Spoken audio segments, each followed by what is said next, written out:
carinhosamente conhecido como MCU. Ok? Como que a gente vai trabalhar com esse cara? Primeiro, a definição de MCU. MCU vai ser todo movimento periódico que possui uma trajetória circular. Nesse movimento, a gente vai ter algumas características claras que vão defini-lo.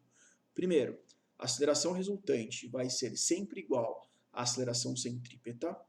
Isto porque a velocidade vetorial apresenta sempre módulo constante.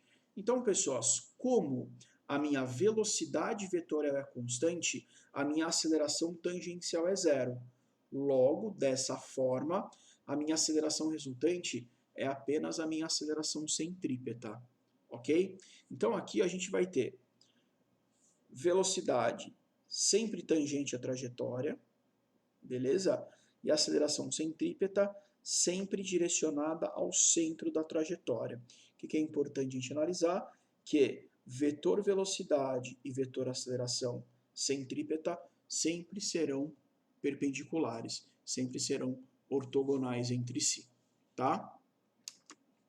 Primeiro, o que vai ser a ideia daquele movimento periódico? Pô, Bob, eu sei que movimento circular é uma trajetória circular. Se ele é uniforme, por que vai ter essa ideia de periodicidade? Galera, esse movimento periódico é definido como o quê? Como um movimento em que vão se repetir o quê? Todas as suas características, como velocidade, posição e aceleração com o decorrer do tempo. Como assim? Repetir as características. Galera, vamos imaginar então a ideia do movimento circular. A origem. Depois que eu dei uma volta, o que vai acontecer na volta completa? Eu vou voltar para a mesma origem. Se eu der mais uma volta completa, eu vou voltar para a mesma origem. Então, a posição do corpo sempre vai se repetir com o decorrer do tempo, como a sua aceleração e como a sua velocidade. Beleza? Se a gente estiver trabalhando com o movimento circular uniforme, ok? Quais são as duas grandezas com as quais a gente tem que lidar para definir esse movimento periódico? Primeiro, o período. O período vai ser o quê? É o menor intervalo de tempo necessário, tá? Para que haja o quê, galera? Para que haja uma repetição desse movimento, tá? Então, o período, literalmente, é o tempo necessário para eu dar uma volta completa. Beleza? Então, se eu fizer uma revolução completa, se eu der uma volta completa, eu tenho esse valor mínimo de tempo. Da mesma forma, se a gente for extrapolar esse movimento circular uniforme para o período orbital da Terra, galera, a Terra não faz um movimento periódico ao entorno do Sol? Então, a cada 365 dias e 8 horas, ela faz uma revolução completa. É isso que está acontecendo aí, tá? Então, 8 horas não, 6 horas e pouquinho, tá? Então, a cada 365 dias e 6 horas e pouquinho, uma volta. Mais essa quantidade de tempo, uma volta. Então, por exemplo, o movimento de translação da Terra ao entorno do Sol, de maneira extrapolada, é um movimento periódico, tá?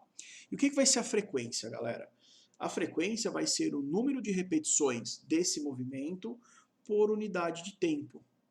Então imaginemos, Bob, demora meio segundo para eu conseguir dar uma volta numa bola de maneira completa. Então em meio segundo a volta dá uma volta completa. Em um segundo, quantas voltas ela dá? 2 voltas. Então frequência é o número de repetições desse movimento por unidade de tempo. Como é que eu vou calcular a minha frequência? Frequência vai ser o número de revoluções pelo ΔT. Ponto, acabou, lindo, maravilhoso. Tranquilo? Pessoas, no sistema internacional, período sempre vai ser dado em segundos e frequência sempre vai ser dada em hertz. O que é o hertz? O hertz é uma definição baseada no tempo, que a gente vai determiná-la a partir da relação entre o período e a frequência. Galera, período e frequência são grandezas inversamente proporcionais. Dá para a gente perceber aqui, ó, no cálculo de frequência, né? Então, frequência não é N dividido pelo ΔT. Se for apenas uma revolução, eu consigo determinar o quê? Quanto que vale o período desse corpo, quanto que vale o período desse movimento. Então, galera, frequência sempre vai ser o inverso do período, período sempre vai ser o inverso da frequência. Período calculado em segundos, frequência calculado no inverso do segundo, que sempre vai ser igual a Hertz. Beleza? Dessa forma, eu sei que o movimento circular é um movimento periódico. Quais as grandezas que nós podemos extrair desse cara? Primeira grandeza, galera, como eu sei que ele faz um movimento circular, a ideia de círculo na matemática, a gente sempre vai relacionar com ângulo. Então a gente vai ter o quê? Um ângulo horário ou o que a gente vai chamar de fase, tá? Essa fase, esse ângulo horário, vai ser definido pela letra φ. Beleza? Então, o φzinho minúsculo aí, ó, vai determinar qual foi o ângulo que eu andei de acordo com a trajetória percorrida. Então, por exemplo, vamos imaginar que eu saia da origem desse meu eixo de referência e vá até o ponto P. Galera, eu não caminhei sobre a minha trajetória? Caminhei. Isso daí é o comprimento do arco de círculo, chamado de S. Tá? Quanto que eu caminhei de maneira angular? Ah, Bob, o S eu andei 5 metros. Tranquilo. E angularmente, quanto que você andou? 1 radiano, 2 radiano, π radiano, raiz de 3 radiano? Então, a ideia do φ é saber e transformar aquele espaço métrico em espaço angular. Galera, quanto é que vale o φ? O φ sempre vai ser, obrigatoriamente, o comprimento do arco dividido pelo raio da trajetória. Tá aí. Então, é o S dividido pelo R. Você tem um ângulo. E esse φ sempre vai ser dado em radiano. Galera, ângulo no sistema internacional obrigatoriamente tem que ser dado em radiano. Ah, Bob, eu calculei o ângulo em grau. Posso colocar em grau para resolver? Não. Você pode transformar depois. Ah, deu π sobre 2. Beleza, 90 graus. Ah, deu 3π sobre 2 radiano. Beleza, 270 graus. Mas no cálculo matemático, você não pode multiplicar por 90 graus. Você vai ter que multiplicar por π sobre 2. Tranquilo? Sem problemas? E a partir do ângulo que a gente tem, né, da fase que a gente consegue definir o quê? A velocidade angular média. Vamos imaginar que eu esteja na posição 1 e queira ir para a posição 2. Pessoas, você andou uma certa quantidade nesse arco da trajetória? Caminhou, tá? Só que você também caminhou de maneira angular. Você teve uma variação do ângulo. A gente vai ter o que aqui, ó? O ângulo maior menos o ângulo menor. Beleza?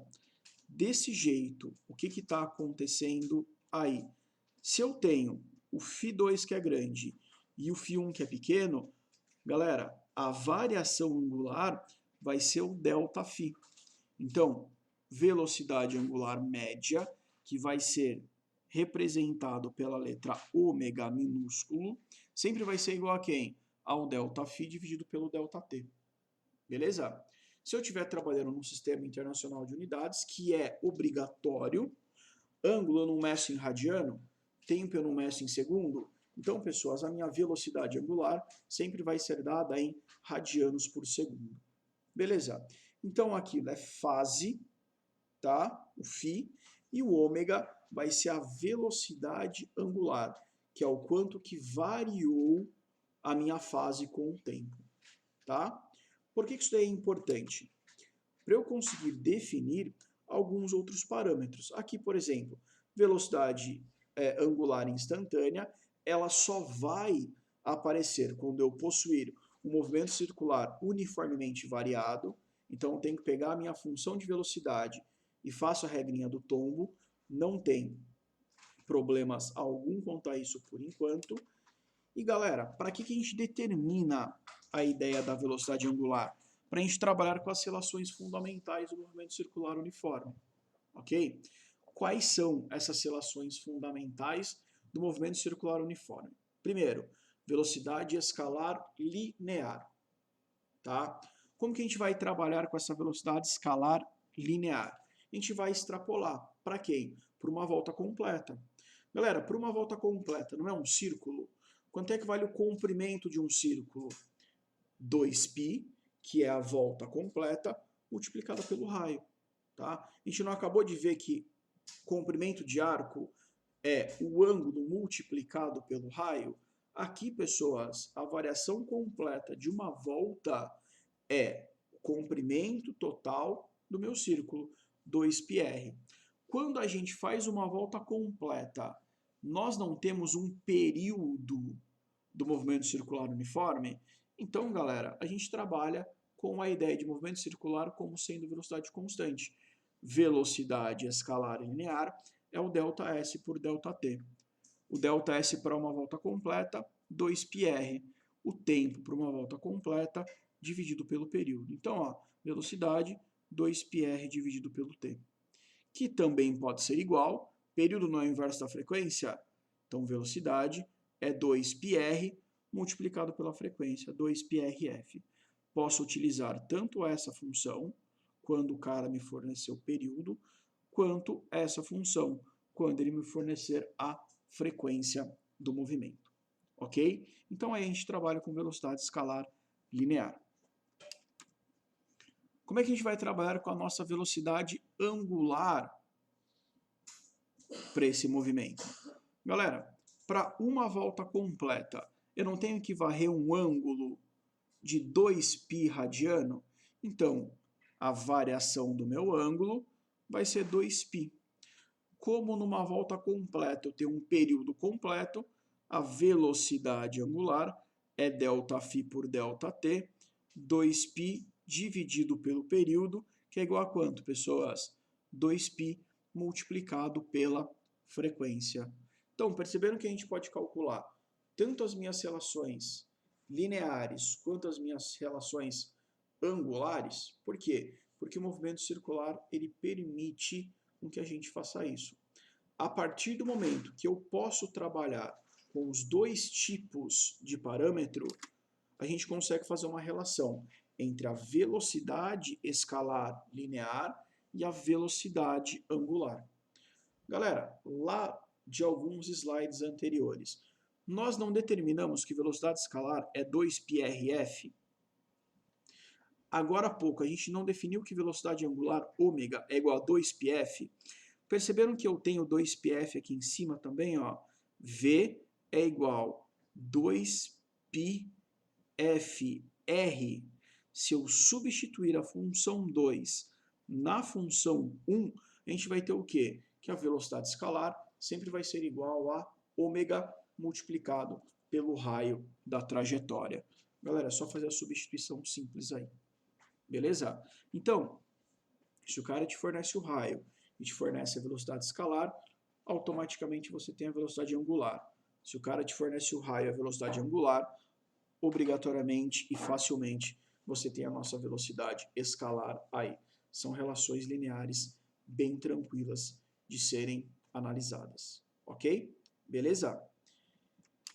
E galera, a nossa outra grandeza que estudamos no movimento circular uniforme é a aceleração vetorial. Só que a gente tem que analisar aquilo lá. Como se trata de um movimento do tipo uniforme, não existe a variação da velocidade vetorial escalar aí, a tangencial. Então, dessa forma, a aceleração tangencial do movimento é nula. Tá? Qual que é a única aceleração que vai aparecer? A única aceleração que vai aparecer é a aceleração centrípeta. Por que que não existe a variação da velocidade vetorial? Se a velocidade é constante, a minha aceleração tangencial é zero e a minha aceleração centrípeta sempre vai ser constante. Ok? Então, galera, a única aceleração diferente de zero é a centrípeta e como a gente já viu anteriormente, o módulo da minha aceleração centrípeta vai ser v ao quadrado dividido pelo raio da trajetória. Se eu tiver uma velocidade muito grande e um raio muito pequeno, e um raio muito grande, a aceleração centrípeta é relativa ao quão grande é a velocidade em função do raio. Agora, pessoal, se eu tiver um raio de trajetória muito pequeno, nós vamos ter acelerações centrípetas sempre muito grandes, porque a aceleração centrípeta sempre é inversamente proporcional ao raio da trajetória, tá? E a gente pode pegar e obter dessa relação V e ômega, né, velocidade escalar e velocidade angular, e aplicar a aceleração centrípeta. Por qual motivo? Porque, galera, às vezes o cara fornece para a gente apenas a aceleração angular, o raio da trajetória e pede aceleração centrípeta. Se eu não tiver conhecimento de relações, eu vou ter que, a partir da aceleração angular, determinar, a partir da velocidade angular, determinar a minha velocidade escalar para depois determinar a minha aceleração centrípeta. Se eu lembrar que V é igual a ômega-r e a aceleração centrípeta é V quadrado sobre R, o que a gente faz, pessoas? Substitui a equação 1 na 2. Então, ó, esse ômega multiplicado por R, eu vou elevar todo mundo ao quadrado. Dessa forma, a minha aceleração centrípeta vai ser igual a ômega ao quadrado multiplicado pelo raio da trajetória. Então, também existe uma forma da gente calcular a aceleração centrípeta apenas com velocidade angular. Tá aqui, ó. Beleza? E se o cara não faz a análise de dar o raio da trajetória, nós também podemos calcular a minha aceleração centrípeta apenas a partir da velocidade angular e da velocidade escalar. A aceleração centrípeta é igual a ômega multiplicado pela velocidade. Ok? Então, pessoal, a gente conseguiu construir uma gama de funções que vão facilitar o nosso estudo a partir dos dados fornecidos.